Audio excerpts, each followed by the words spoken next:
করুণাময় সিংহ রয়েছেন আমাদের সঙ্গে সরাসরি। করুণাময়, ইতিমধ্যেই 5 জনকে গ্রেফতার করা হয়েছে আমরা জানি, যার মধ্যে একজন চুক্তিভিত্তিক শিক্ষকও রয়েছেন, কিন্তু আরেকজনের পরিচয় জানা যাচ্ছে তার বাবা শাসক নেতা।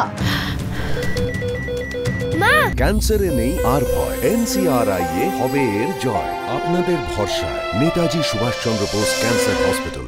একদমই দেখো, পূর্ব বর্ধমান জেলা পুলিশ মালদাতে বৈষ্ণবনগর থেকে 5 জনকে গ্রেপ্তার করেছে। এই 5 জনের মধ্যে একজন হচ্ছেন স্কুল শিক্ষক, যেটা জানা যাচ্ছে তোমার ভগবানপুর KBS উচ্চ বিদ্যালয়, সেখানকার কম্পিউটার বিভাগের চুক্তিভিত্তিক শিক্ষক, তাকে গ্রেপ্তার করা হয়েছে। এবং পাশাপাশি শ্রবণ সরকার নামে একজনকে গ্রেপ্তার করা হয়েছে। এবং এই শ্রবণ সরকার এই এলাকার বৈষ্ণবনগর এলাকার তোমার হচ্ছে তৃণমূল নেতার ছেলে, SC সেল, তৃণমূল SC সেলের ব্লক সভাপতি কালীচক 3 নম্বর ব্লকের। এবং তার শ্রবণ সরকারের যে ক্যাফে রয়েছে, সেই ক্যাফে থেকে তোমার হচ্ছে ল্যাপটপ বাজেয়াপ্ত করা হয়েছে এবং পেনড্রাইভ বাজেয়াপ্ত করা হয়েছে, এবং পাশাপাশি একটি রাবার স্ট্যাম্প বাজেয়াপ্ত করা হয়েছে, যেটি কৃষ্ণপুর গ্রাম পঞ্চায়েত প্রধানের রাবার স্ট্যাম্প। এবং এরই পাশাপাশি কিন্তু মালদা, এটা পূর্ব বর্ধমান জেলা পুলিশ এই ঘটনার তদন্ত করছেন। এবং এরই পাশাপাশি মালদাতেও কিন্তু প্রায় 150 জন পড়ুয়া, তাদের টাকা এইভাবে তছনছ হয়ে গেছে বা অন্য অ্যাকাউন্টে চলে গেছে। সেই ঘটনায় কিন্তু মালদায় 5খানা অভিযোগ দায়ের হয়েছে, যেটা FIR ট্রিট করেছে জেলা পুলিশ। এবং এই ঘটনায় সিট গঠন করা হয়েছে মালদা জেলা পুলিশের তরফে।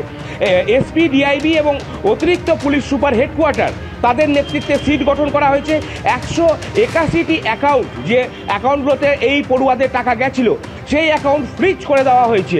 এবং পুরো বিষয়টা যেটা পুলিশ সুপার জানাচ্ছেন যে এর পিছনে আন্তঃরাজ্য চক্র কাজ করছে বলে তিনি মনে করছেন, এবং পুরো ঘটনাটা তদন্ত করা হচ্ছে। করুণাময়, ধন্যবাদ। গৌতম, তোমাকেও ধন্যবাদ। আর এবার আপনাদের দেখাবো পশ্চিম মেদিনীপুরের ছবি। সেখানেও কিন্তু একেবারে তরুণের স্বপ্ন ভঙ্গের জায়গায় পৌঁছে গিয়েছে। খড়ার শ্রী অরবিন্দ বিদ্যা মন্দিরের একাদশ দ্বাদশ শ্রেণীর 259 জন পড়ুয়ার মধ্যে 46 জনের ট্যাবের টাকা অন্যের অ্যাকাউন্টে চলে গিয়েছে।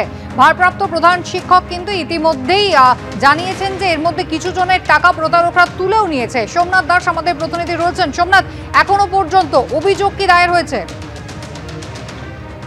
একেবারে কুচুমে দেখুন যে ঘাটালের খড়ার পৌরসভা শ্রী অরবিন্দ বিদ্যা মন্দির স্কুলের 46 জন ছাত্রছাত্রীর ট্যাবের টাকা অন্য অ্যাকাউন্টে ঢুকিয়েছে। এবং এদের মধ্যে 22 জনের মতন ছাত্রছাত্রীর টাকা অন্য প্রতারক যারা প্রতারণা করে তা তুলে নিয়েছে। বাকি যে টাকাগুলো রয়েছে সেগুলো তড়িঘড়ি করে স্কুল কর্তৃপক্ষ ব্যাংকের কাছে জানায়, এবং ব্যাংক সেই অ্যাকাউন্টগুলো আপাতত হোল্ড করে রেখেছে, যাতে ওই অ্যাকাউন্ট থেকে না টাকা তুলতে পারে। এবং জানা যাচ্ছে যে 259 জন ছাত্রছাত্রীর টাকা আসে ট্যাবের টাকা, তার মধ্যে 46 জনের টাকা অন্যের অ্যাকাউন্টে গেছে। এবং কোথা থেকে গেছে এখনো পর্যন্ত সেই ইনফরমেশন পায়নি। তবে ব্যাংকে গিয়ে জানতে পারে যে 22 জনের টাকা তুলে নিয়েছে প্রতারকরা। বাকি 46 জনের মধ্যে বাকি যে কজন আছে তাদের অ্যাকাউন্টটাকে ফ্রিজ করা হয়েছে, 20 জনের টাকা হোল্ড করে রেখেছে। এবং এই মুহূর্তে যেটা জানতে পারছে তারা, মোটামুটি প্রাথমিক তদন্ত করে জানতে পারে যে বেশিরভাগ টাকা উত্তর দিনাজপুর, মালদা, শিলিগুড়ি এই সমস্ত এলাকার বাসিন্দাদের কাছে গেছে। তবে স্কুল কর্তৃপক্ষ, সাইবার ক্রাইম এবং যে জেলা শিক্ষা দপ্তর আছে সেখানে লিখিত অভিযোগ করেছে। কুসুমিতা। সোমনাথ, ধন্যবাদ।